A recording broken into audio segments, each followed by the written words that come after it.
ఇదిలా ఉండగా ఐపీఎల్ మ్యాచ్లు హైదరాబాద్ లో జరపాలన్న డిమాండ్ రోజు రోజుకు పెరుగుతోంది. క్రికెటర్ సామాల వేలు సంతకాల సేకరణ జరిపారు. ఈ కార్యక్రమంలో సుమారు 3000కు పైగా హాజరై తమ డిమాండ్ ను సంతకాల ద్వారా వ్యక్తం చేశారు.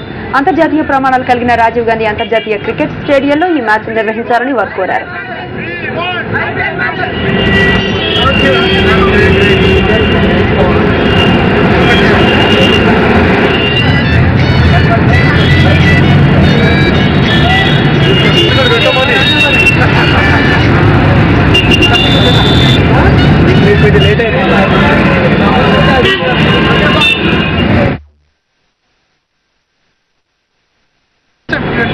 కప్పుడు మనమే గెలుచుకున్నాం కాబట్టి మన హైదరాబాద్లో తప్పనిసరి జరగాలి.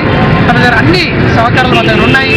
మన దగ్గర ముఖ్యమంత్రి గారు కానీ, అలాగే స్పోర్ట్స్ మంత్రి గారు కానీ, జేసీ టీం వాళ్ళందరూ కూడా లెటర్స్ ఇచ్చారు, ఫ్యాక్స్ చేశారు మోడీ గారికి, అలాగే చంద్రబాబు గారికి.